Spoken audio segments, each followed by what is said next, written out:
Trust me, it'll take your heart. Trust me, it'll break your heart. Yes, it's so underrated when we say and play with love. Trust me, it'll take all of it and break your heart. Every day we pray in love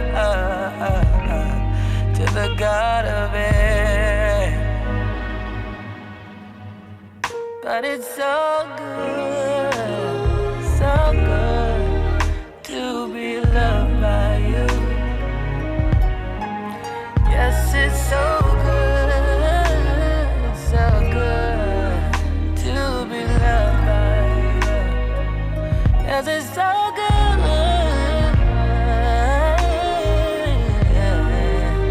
to be loved by you.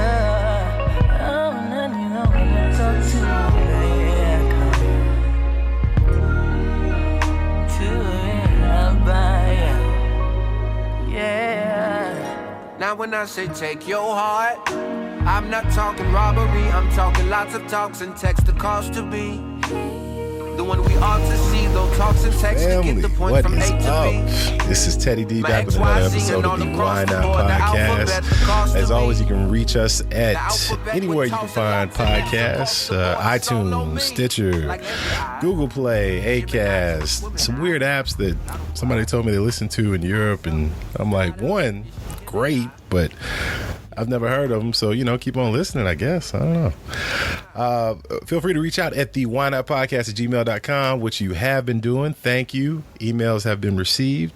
Feedback coming soon, as well as Twitter, Teddy_D_ and Instagram, Dwight Ted, government mixed with the Nick. That's what I do.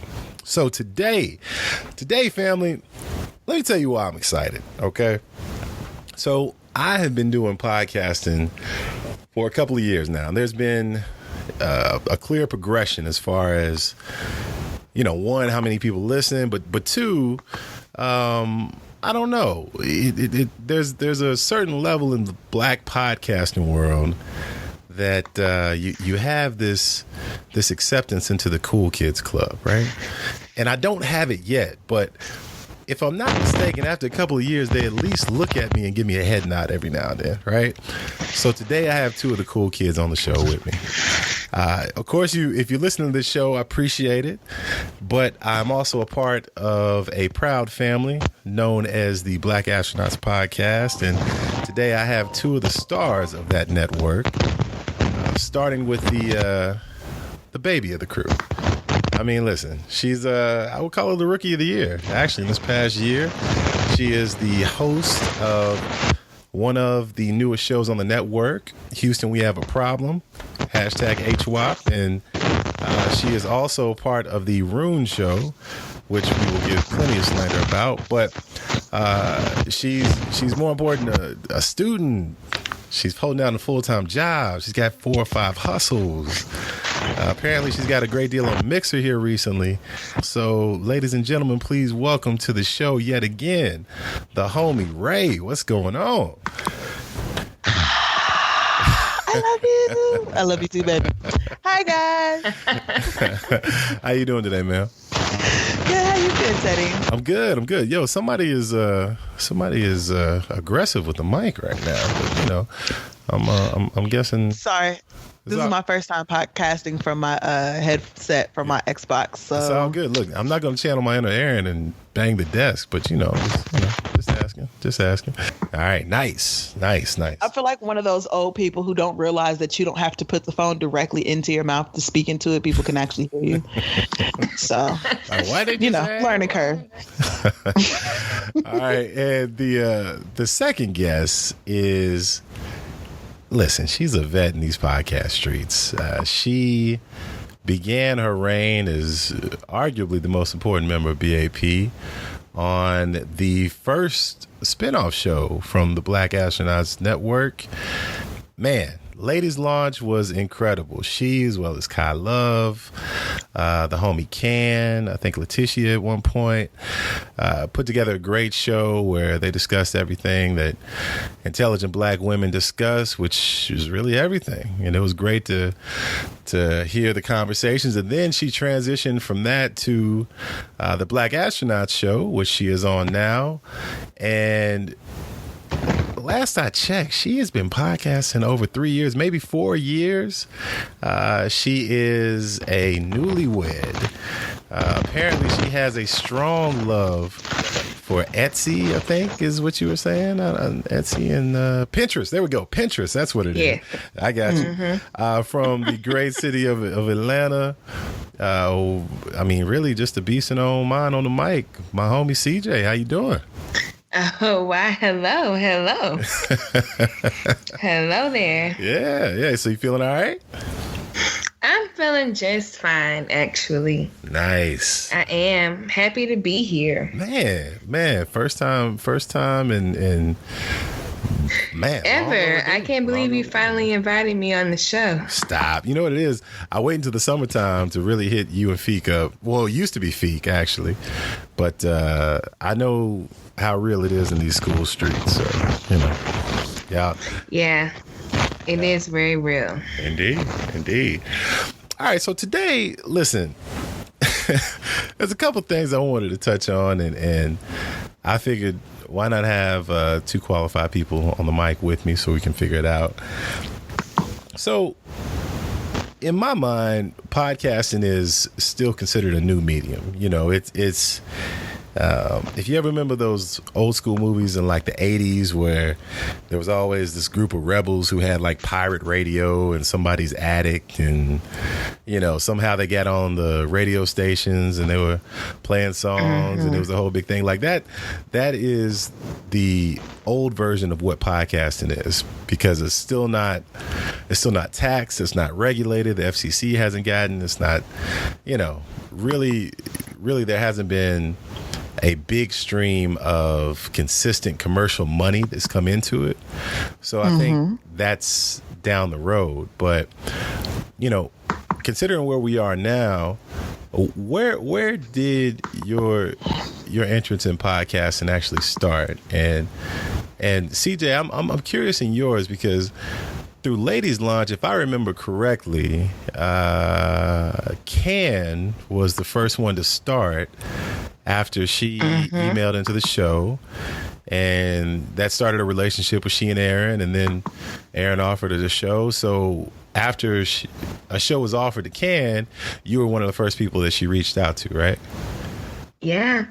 So Can and I actually went to undergrad together at Spelman. And so we've been friends since we were in English and education classes. After we graduated, we, oh my gosh. So we had this web magazine called Rochelle Nicole. And so we wrote for that together. And then we transitioned into a blog. Can started this blog. It was kind of connected to the work she was doing in grad school. So it was Sex and the Sisters. And so I wrote for the blog. Kai wrote for the blog. And so did Letitia. And so when Aaron reached out to Can about doing a show, Can reached out to us, and that's where Ladies Launch came from. Nice. And now, how would you describe the show? Because I described it how I knew it as a fan, but you being a part of it, like how did you look at it? I felt like it was almost like Girlfriends, but on a podcast, and a little, not a little, but generally less catty. Like, you know what I mean? Yeah, no, I watched the show. Shout out to my ex. Yeah, I watched it. Yeah. Yeah. So, what I liked about Ladies Launch and what I miss about it. So hopefully I can get on Houston we have a problem again, is talking about sex. I remember like when we first started transitioning from like being on Ladies Lunch and Black Astronauts podcast, I had to learn really quickly that some of the things that we talked about, like dewy flower and orgasms and sexual positions, they were not very comfortable discussing. It was super awkward. So yeah. Well, yeah. But we have to have the context though. Like you were talking with that about, you know, but you were talking with it at that time they were going by the term beta men, right? So I think they had kind of moved on from that beta male discussion. Yeah. See, but had I really paid attention to the beta male discussion, I probably wouldn't have come up with topics like the best positions to please your woman, and But in my head, I'm like, these are all married men. Yeah. They have babies. I'm sure they have no problem talking about like the nerves on the inner labia. Like, I don't understand. And it was just so, they didn't even know what to call it. They were like, well, you know, the female genitalia. I'm like, they called it vaginal lips. Yes. I mean, but you know, like you got to understand though, like it's a high wire act for us though. Like, you know, they have the ability, they have the vocabulary, I'm sure, to speak about it. It's just the consequences on the other end, you know what I mean? Like, yeah, I get it. No, I completely get it. And at that time, I was, you know, because we spoke about it so freely on Ladies Lunch. Like, we had a name for it, the dewy flower, and I mean, we talked all about it, like experiences, getting Brazilians, and so there's that part I really miss. Right. Well, I get that. But I mean, it was a lot of, it was very intelligent conversation. It would get spiritual sometimes. Yeah, man. And I recently spoke to the homie Kai, who is just, you know, I think Kai and I may have been on like one or two shows together, but just in general, I mean, I would put her with Baylor, BTG, but one of the most supportive, I mean, just sweet people that I've met through podcasting. So I know, you know, recently she's had some things, but if she's listening, you are definitely in our thoughts and prayers. We love you, and hopefully we'll get up with you soon. So CJ, that makes sense. So you made the trek from Ladies Launch to BAP, and how was that transition for you? It was fine once I guess figured out my place, and I'm still trying to figure out my role, I guess. You know, when they start talking about destiny or whatever, robots, I just kind of like go, you know, like this is my time to scroll Pinterest. But I mean, I can't really contribute to the conversation, but it's always really fascinating to hear.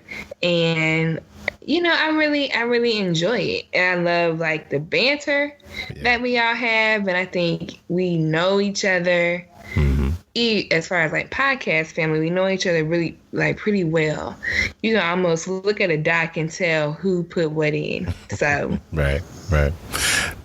So Ray, I love your origin story too. So you've been a long time podcast fan, right? Yes, okay. I have. I started listening to podcasts in like 2010, 2011. Just randomly, I followed Lovey Ajay. I still don't know how to say her last name, but I followed Lovey, and she was tweeting Elon, and so she would retweet him saying like they were live on the radio, you know, like they were live, and I was like, what the hell are they talking about? And that was kind of how I got into podcasts. Started listening to them, and then then came the Black Guy Who Tips, and they are like the black hole it's of the podcasts. Gateway. Yeah, it's the gateway drug, right? Yeah, so once you listen to one of their episodes, or you listen for a solid month, you'll have at least 15 to 16 episodes for yourself to listen to. And so that's kind of how I got started listening to podcasts, and like now they're my main source of entertainment. Like I listen to it at work, I listen to them in the car. My music library is suffering severely because of it, because it's like, do I want to really listen to this new album, or do I just want to, pop on this podcast and, Right. So. Well, and if memory serves me correct, last time you were here, you talked about how you got into podcasting itself, but it's basically Aaron threatening you, right? Like, for the most part, after I found out about Black Astronauts, and more specifically, once I found out that like, oh, Aaron, this is his podcast, I'm like, okay, cool. So I listened, and he would hit me up and be like, you should do a show. You should do a show. And I'm like, okay, thanks. And he did that. It was easily 4 years of him just like, you should do a show. No, you should do something. You should do a show. And then one day I just kind of came around and was like, I should probably do a show. It's that's all it took. 4 years. Nice. Yeah. And so like, I hit up my friends and I was like, hey, y'all want to do a podcast? And they were like, well, what's that? I kind of got, it only took 4 years of Aaron just like asking, like, you should do a podcast before I kind of came around. And it made it even worse because I approached him with it like it was my idea, and that pissed him off. Like, Aaron, I was thinking that I should do a podcast, because one thing that I am, and I'm pretty sure that the people who listen to this podcast have heard over and over, I am Aaron's annoying little sister that he'd had but never had. So like I take full advantage of it. I kind of just run ramshackle and BAP and do what I want. But he lets me. So fair enough. Yeah, I mean, listen, you play the role of the little sister very well, which now you've essentially been adopted by all of us as a little sister. So before we move on, though, I hope family that you're listening to what they just said, because you may have missed an important jewel if you didn't. Let me just say, CJ, you made a really good point when you were saying that you were, at times unsure your place in the show. For me, I came in knowing everyone's dynamic because, I listened from the outside looking in. But, so when I joined, I was trying to find my place and figure out what was going on. And then as a fan, I'm just like, man, maybe I just didn't pick up how big of a nerd these dudes are. That this is this is different. This is really different. So, oh my God, right? So, on the show, typically it's Feek, Aaron, and CY when they go in on anime, on what else? Movies, comic books, nerd culture in general. And for the record, I'm not trying to offend anybody, because I know somebody called me out about that. Like, I'm not giving slander unjustly. I'm just saying. And one of the first, I don't know if I told you this before, CJ, but one of the first moments where I was just like, you know what, I'm gonna be all right, is after a 10-minute conversation that they had about a comic book movie. And I didn't say anything because I didn't know what was going on. Aaron was going around the room, and he got to CJ. And CJ was just like, I don't know anything that y'all talking about. Like, I'm like, yes, my sister. We are together. We are together. So at that point in my mind, we formed a bond. And here's the thing. Ray came along later. We thought we had a third member of the crew until, they pulled you over to the dark side, Ray. I feel like it's excessive. there's still times, even on the Rune show. For the listeners that may not be familiar with what we're referring to, so you have the main show, Black Astronauts Podcast, and then you have several different shows that are on the network as well.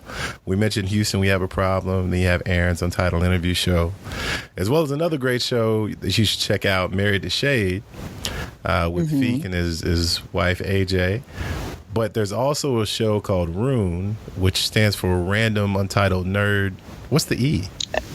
Episodes. Okay. And that's where I mean, the best way I can describe it is hilarious nerd rage at times. Just going in. Yeah. Yeah. Mm-hmm. Yeah.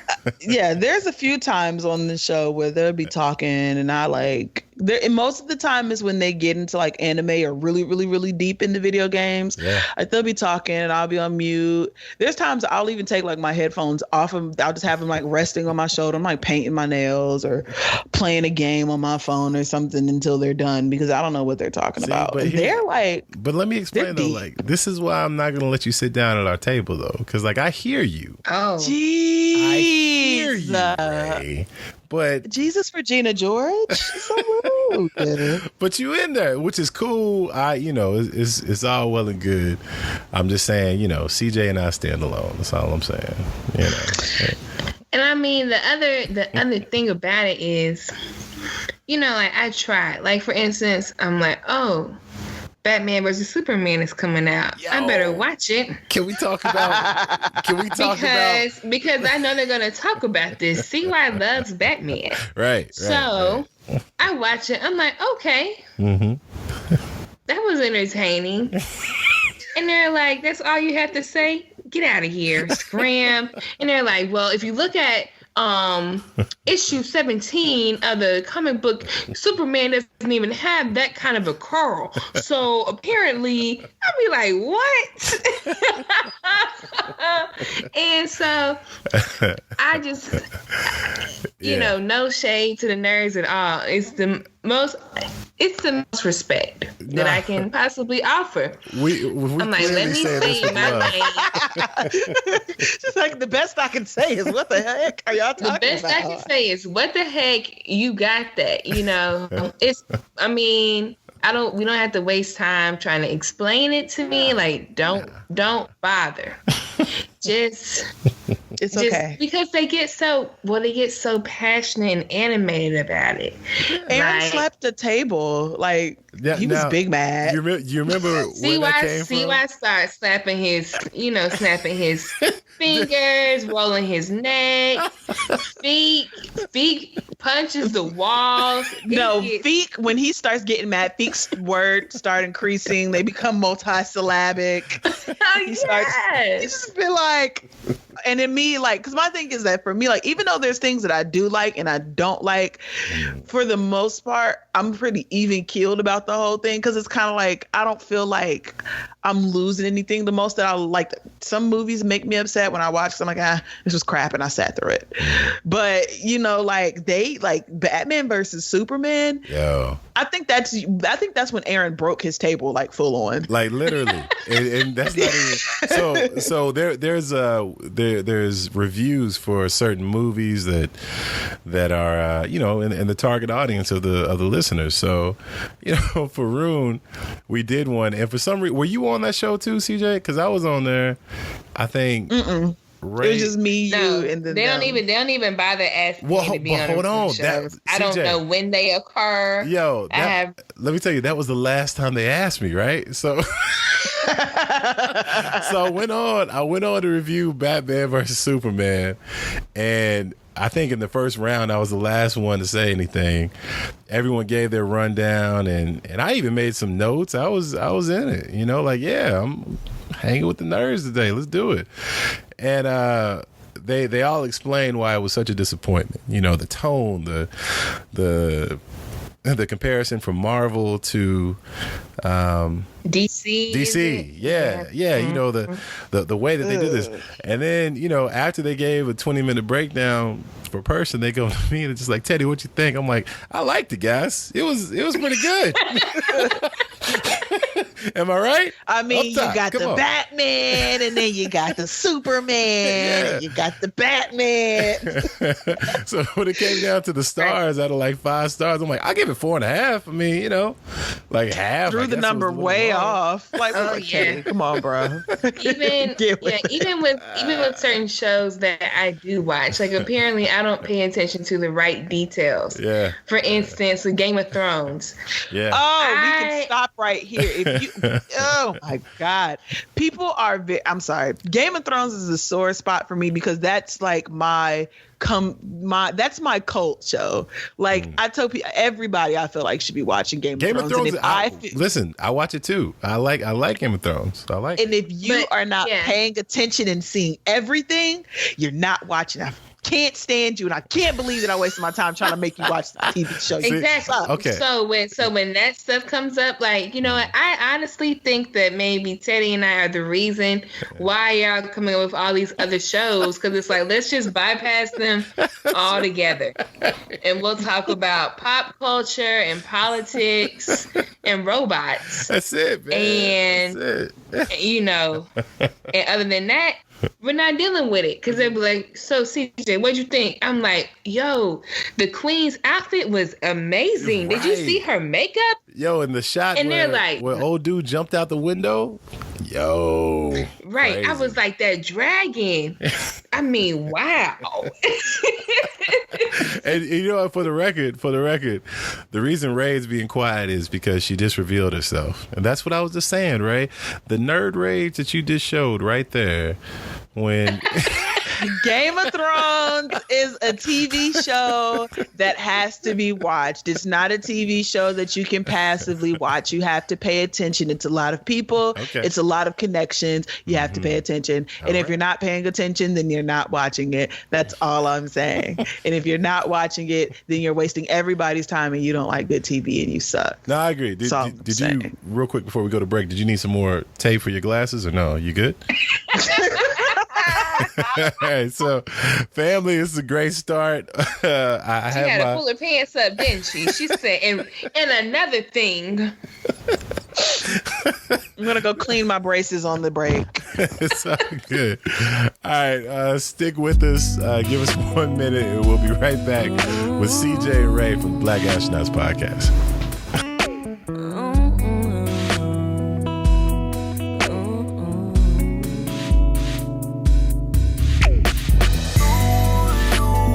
Here we go again. My heart keeps giving in to you and your crazy love.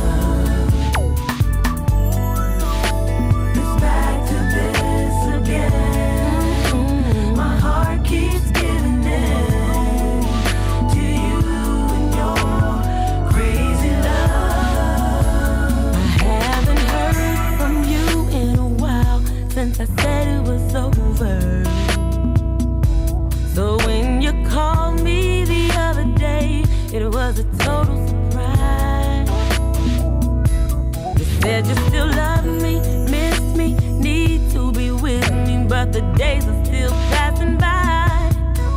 In 3 months I'll be hearing that same old thing. That's how I know it's all lies. Oh, no. Here we go again. My heart keeps giving in to you and your crazy love. It's back to this again. All right, welcome back, family. Want to thank the choir for that beautiful selection. Pass the plate. We are working on the building fund, and eventually we will get a new door. So one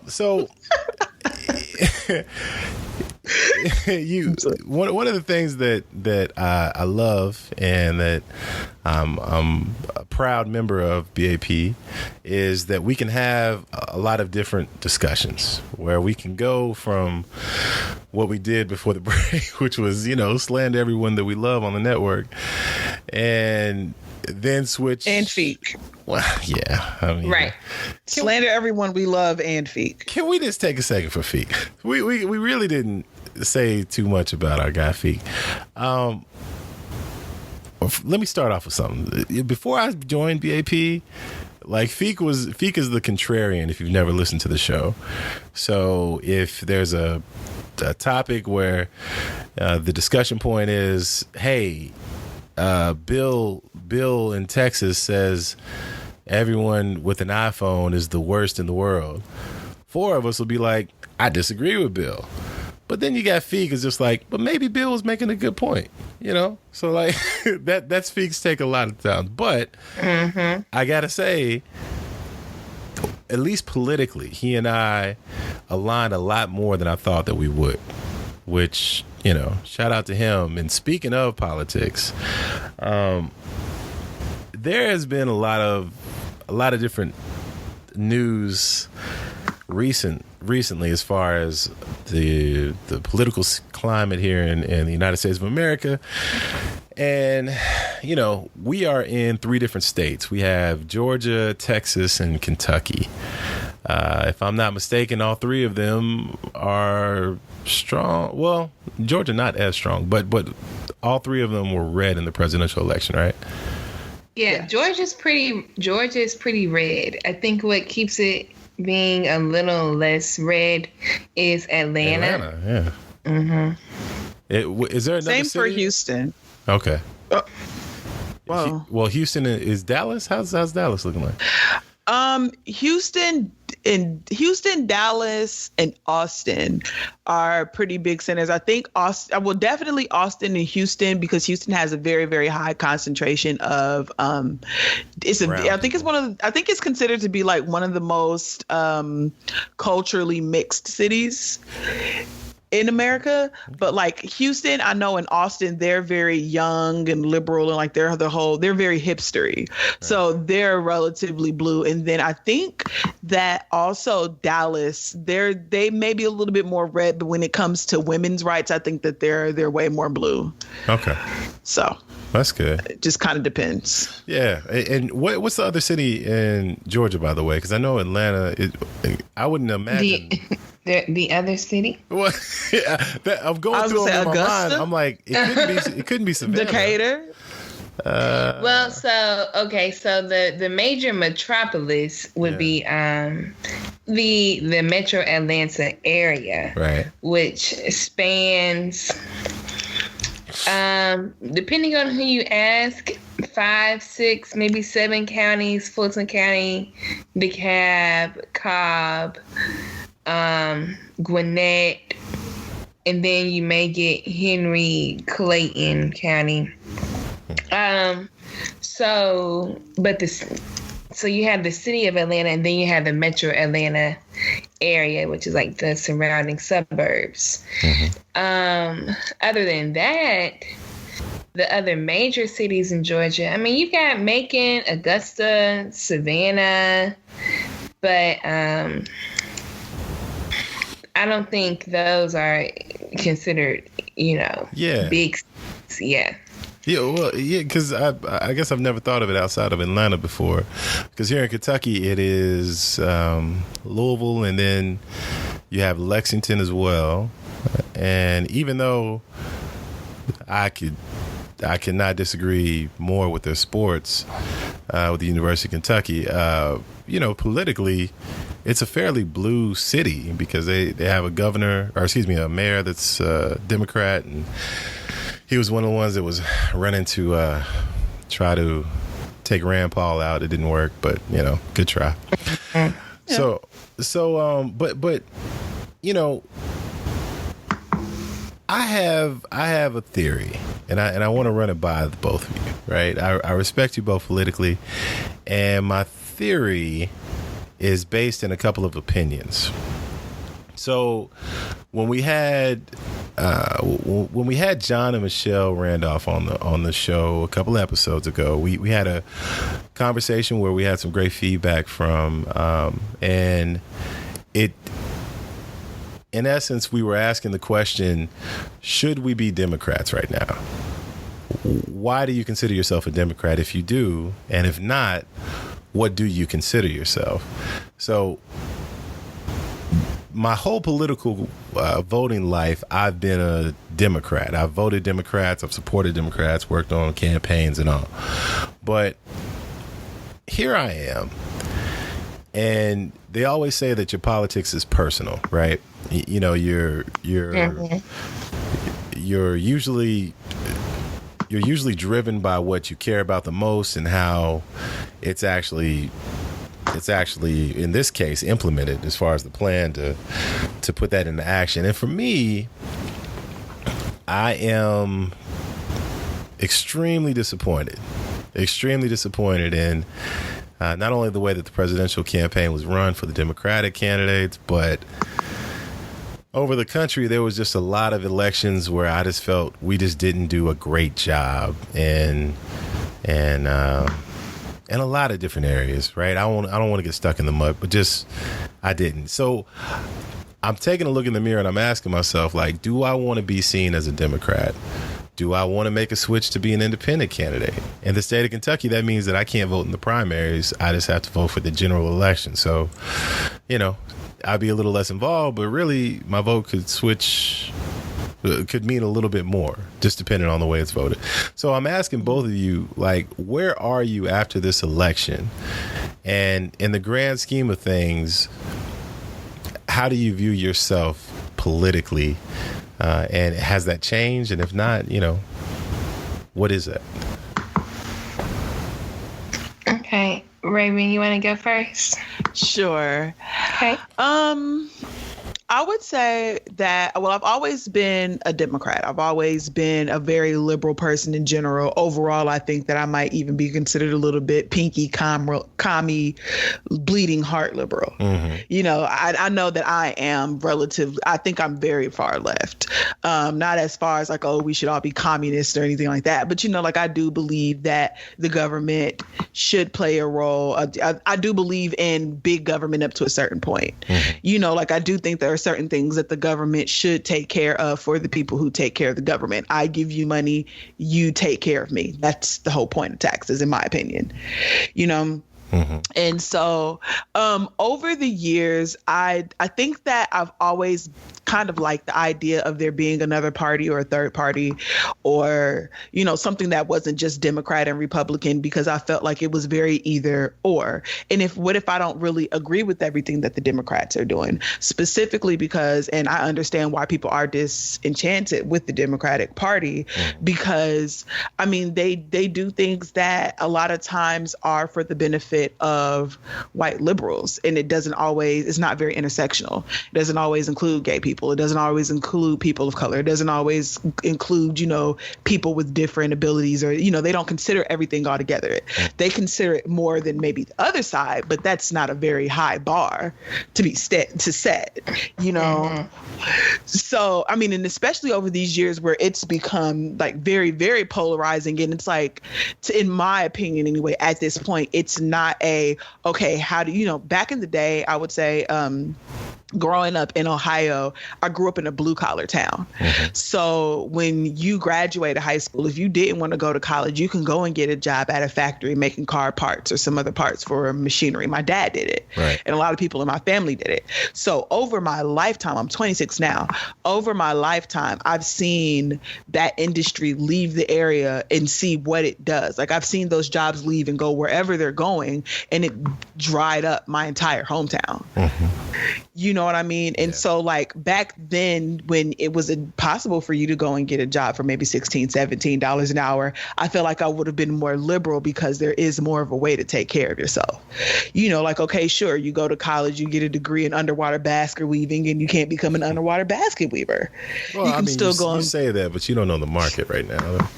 I don't. It really could, you know, there really could be a market. We really need underwater basket weavers. I'm pretty sure they need them a little bit less than they needed them in the 90s, though. But, you know, like, you know, if you went to college and you got a degree and it didn't really work out, there was always some type of job that you could do pretty well in. Yeah. You know, you can go out of high school and then get a job making $16, $17 an hour. You could have a strongly middle class existence with just a high school diploma. Yeah. Right. And now you need a master's degree and nobody's even going to look at you. And so now that those situations are, now that it's that type of situation where it's like, okay, I went to college, I got the degree.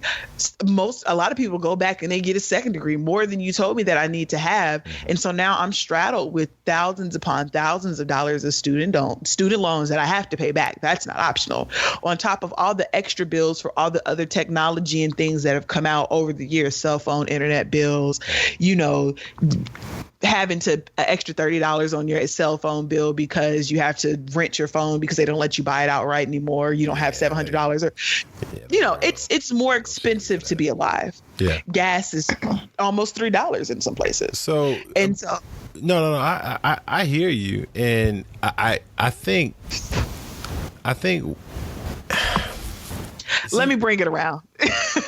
No, you're good. I was just going to ask from one thing that you said, though, like, does you seeing the job market change in Ohio, even though you're not there, of course, that's where your heart is, that's where you grew up, but does that make you lean more towards where you already are? Or, you mentioned like a third party, whether it's the Green or the Independent or whoever. Yeah, whoever. Well, I definitely think the job market drying up is definitely something that pushed me more towards more liberal than I probably was growing up. And that was specifically because it's like, okay, so my family who's been working at these companies and making this money have been paying into the government, and now there's no safety net for them.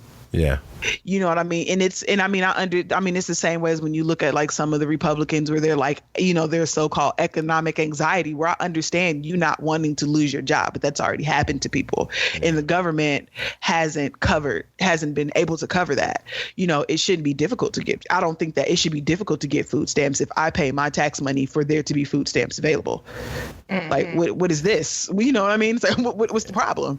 Yeah. I don't think I should have to jump through hoops or have to go and take a drug test to qualify for a Medicaid or for a WIC and stuff like that. Like, there's a lot of things that I feel the government, it should handle for you as a citizen.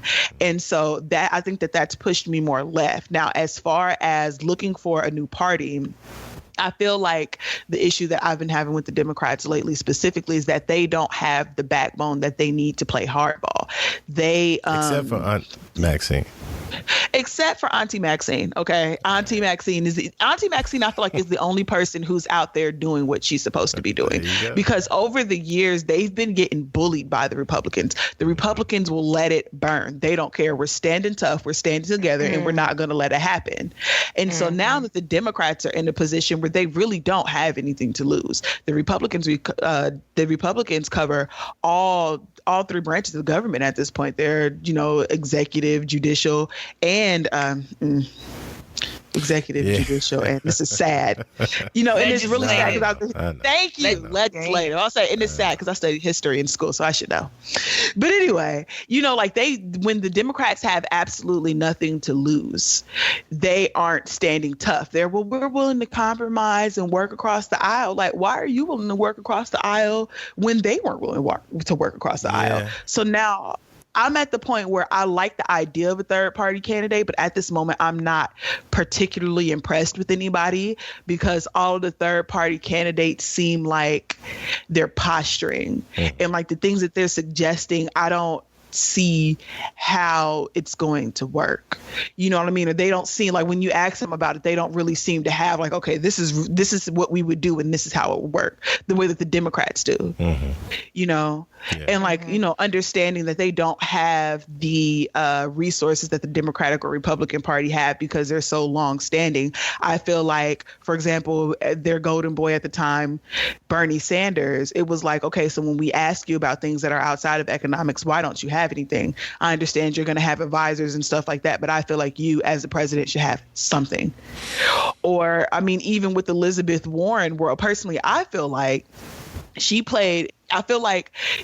the third party candidates, and I would probably say for Bernie Sanders a little bit less, because I feel like he did kind of back up and get on board when we realized that it was going to be Hillary or Trump. He realized what we were dealing with. Yeah. But I feel like for a lot of third party candidates, they didn't get into a formation when it was time to get into a formation. And so that makes me look at you kind of like a double agent, to where it's like you knew what we were facing and you put your own self-interest ahead of what we were facing. Yeah, and which is, I don't see how.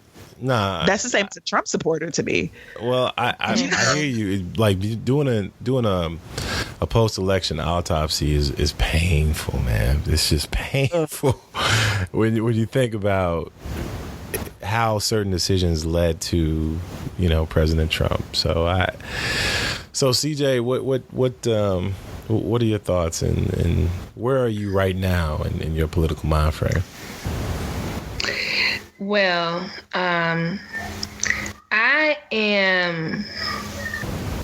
lean pretty left. I have never voted for a Republican. Mm-hmm. So, I mean, like, I am not a member per se of the Democratic Party, but with those being in this political system, my two options, I mean, that's where I go.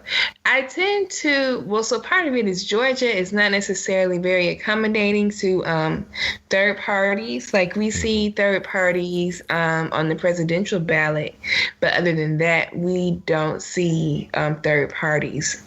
And that's a good point. It's different state by state. And another thing, though, is I find myself being equally annoyed with the Bernie supporters who refuse to vote for Hillary Clinton, and the Jill Stein voters. Let's talk about Jill Stein for a second. We haven't gotten around to her yet.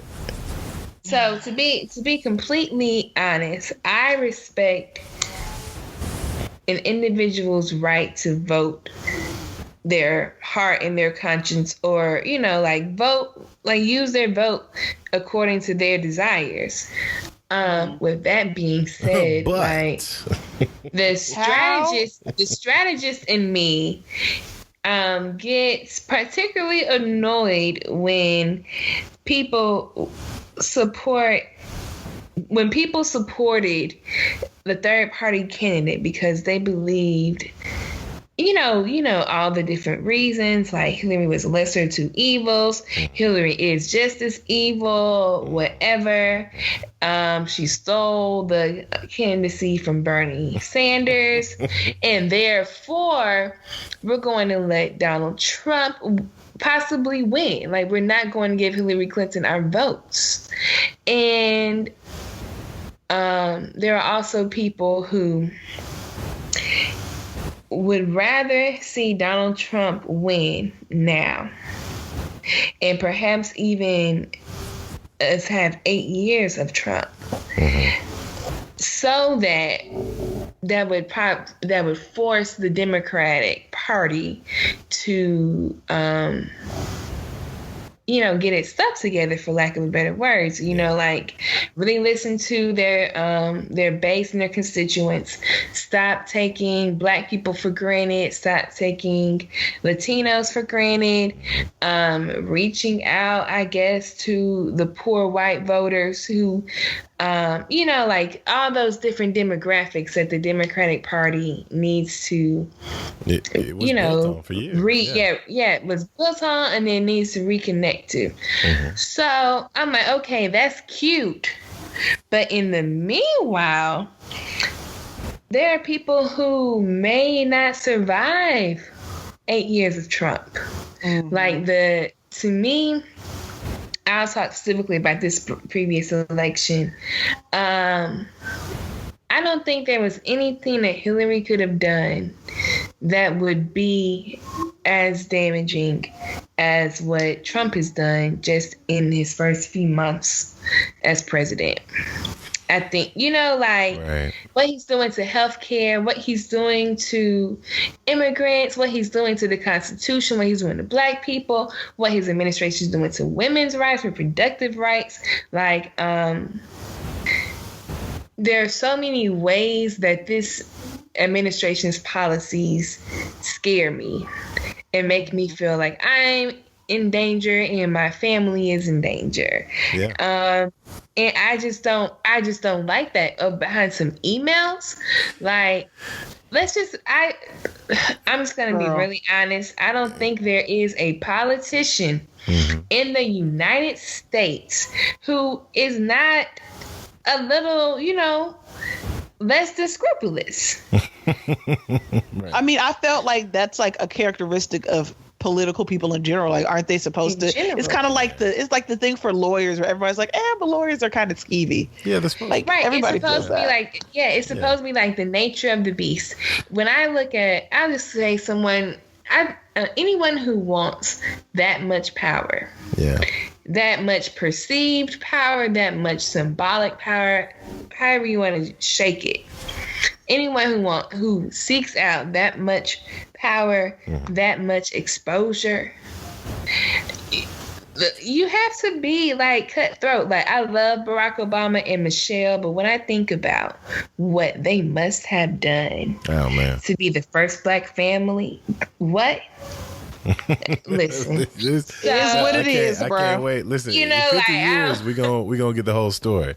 Like, we'll get a story. Yeah. But that being said, if you ask me if I'm a Democrat, I'm gonna say yes by default. But that is with having a clear opinion that the Democratic Party is not perfect. But if I were to do a checklist, I am pro-life. I am pro-workers' rights. I am pro... I'm pro what? What am I trying to say? LGBT rights. Pro LGBTQ rights. Thank you. I'm pro affirmative action. Like, all the things. I think taxpayers' money should go towards social services and schools. I hate vouchers. I don't like white supremacy. Wait, what's wrong with that? I prefer purple supremacy. Okay, shout out to Barney. So, hey, Prince. Well, and you know what? Let me just lovingly push back to both of you for a second. Let me ask the question.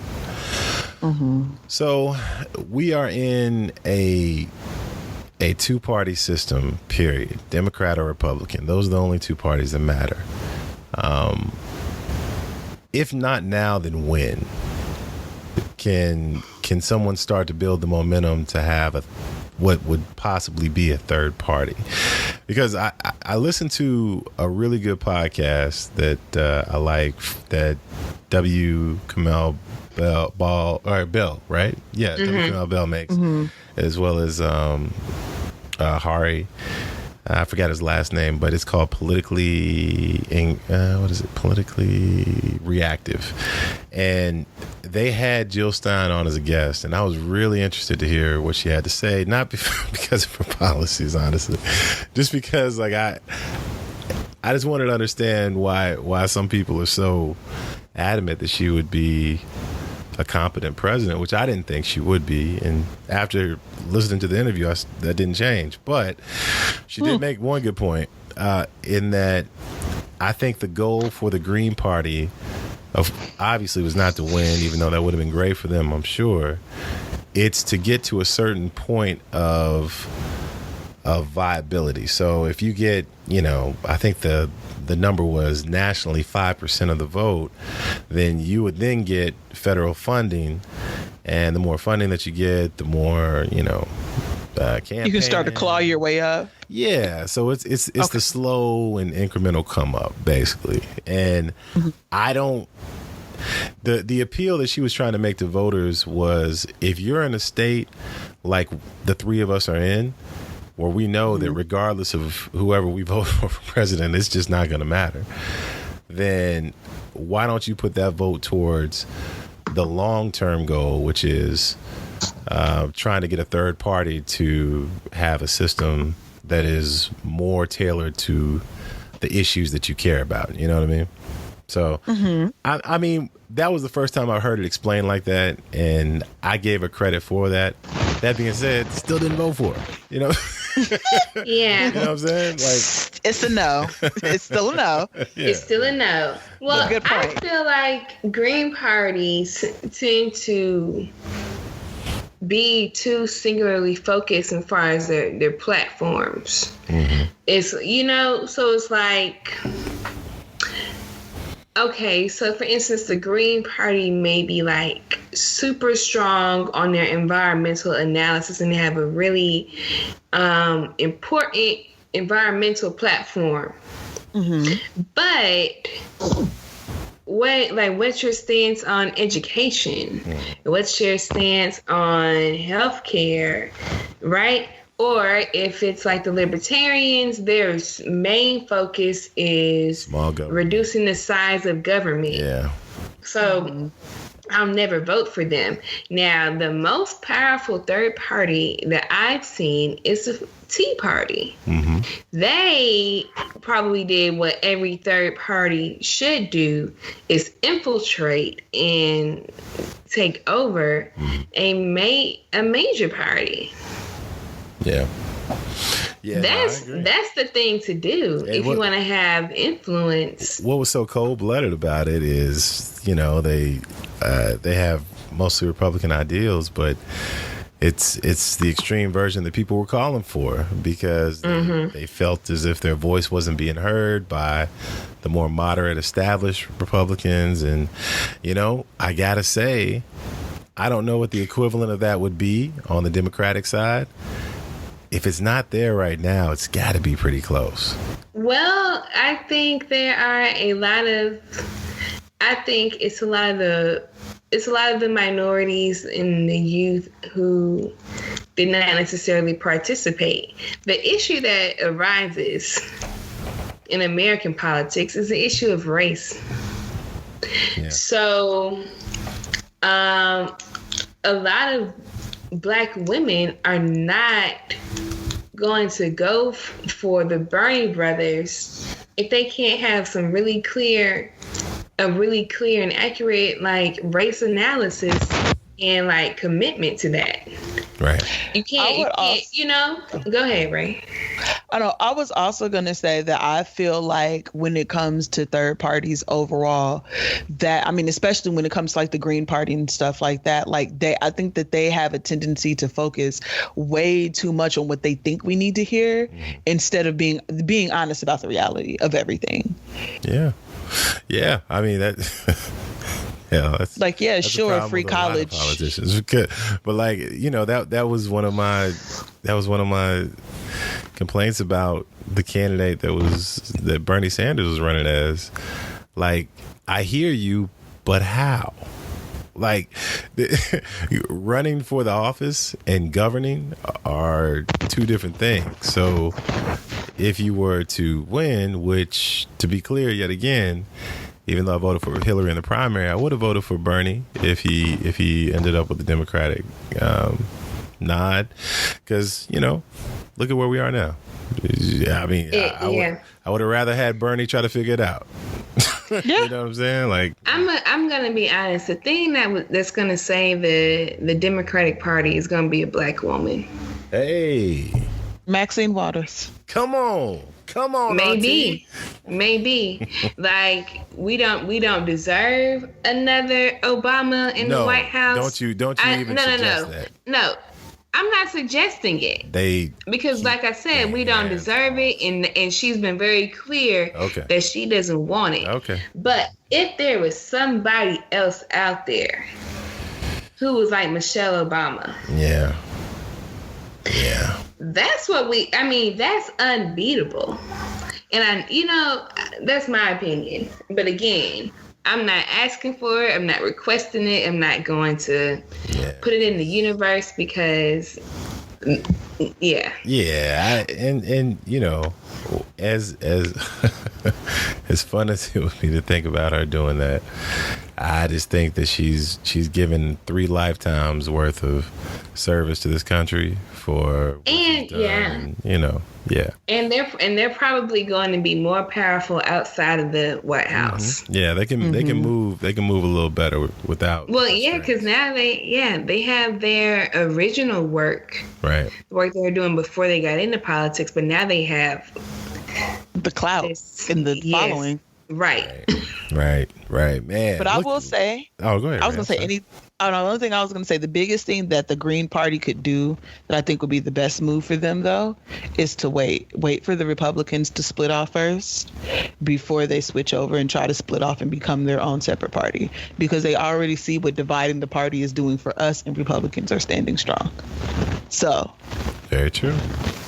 I would say that probably patience is the biggest thing that the Green Party and everything can exercise, and that will behoove them the best, because right now I think that with everything that's going on, Democrats are shook. And it's like, I mean, the people who didn't vote, the people who didn't go out and vote, the people who decided they were going to risk it and vote for a third party candidate, or they voted for Trump out of spite. I think that now they're seeing what happens when you try and go off and do something different. Like, no, you have to understand why we're saying you have to be here. Right. And hopefully they all survive to the end to be able to make a better choice next time. It's going to be interesting because what helped the Tea Party get their level of influence in the Republican Party is that the Republican Party was like frantic, right? They kept losing these major presidential elections, and they couldn't put forth a candidate that anyone was really interested in. Now, what I am all for is how they are like slowly distancing themselves from the Trump administration. And the Trump administration is like gradually like falling apart. Brick by brick, and you can see it happen. You can see it happening. They're turning on each other. Well, but the best thing for us, I mean, these have been some of the most incredible memes I've seen in the past year. And Saturday Night Live really needed a Trump administration, unfortunately. Yeah. I mean, that's what, because Hillary would have been funny, but not this. Not this. Yeah. This is just like, she's giving more people health care. Like, that's not funny. This is a Greek tragedy. Right. That we're watching. It's horrible. It is. But listen, the great news is that we're in this together. And during these next, 3.5 years, if you need someone to help lift your spirits, come on over and visit us at the Black Astronauts Network. Right? Yes. Check out the shows. We have Ray, who is the host of Houston We Have a Problem. Of course, CJ is really one of the OGs of the Black Astronauts Network, and she is on the title show, as well as you can go ahead and call me the founder. CJ is the new founder of the Black Astronauts Podcast Network. She has now replaced Feek. Beautiful thing. And of course, shout out to Aaron, Feek, CY, of course, Lloyd, Crystal, AJ, the newest member. And I think that's the squad, right? That's everybody? I think so. All right, cool. So please check us out, and if you feel led to support the show at all, we're running a Patreon campaign that you can check us out at Patreon/Black Astronauts Network. Thank you. Listen, I can't thank both of y'all enough. I enjoy kicking it with you on the shows, and every now and then we get to kick it a little bit more after the shows. But, publicly, I just wanted to say I'm proud of y'all. Love y'all. Keep doing some good work, and thank you for coming on the show. Now, if once every 4 months or so, CJ, you wanted to get some thoughts out on Twitter, how would they see that? They would find me at CJ Taught Me. All right. And Ray, where can they find you on this internet? You can try and find me on the internet at This Zeta's a Jerk. Beautiful. And of course, you can reach me at Teddy_D_ on Twitter, Dwight Ted on Instagram, and of course, here on the Why Not podcast. If you are led, please leave a 5-star review. We see them, we appreciate it. And until next time, thank you again, and we'll catch you next show. Peace. Lord, it's so hard living this life, a constant struggle each and every day. Some wonder why I'd rather die than to continue living this way. Many are blind and cannot find the truth, 'cause no one seems to really know. But I won't accept that this is how it's gonna be. Therefore, you got to let me and my people go. 'Cause I wanna be free, completely free. Lord, won't you please come and save me? I wanna be free. So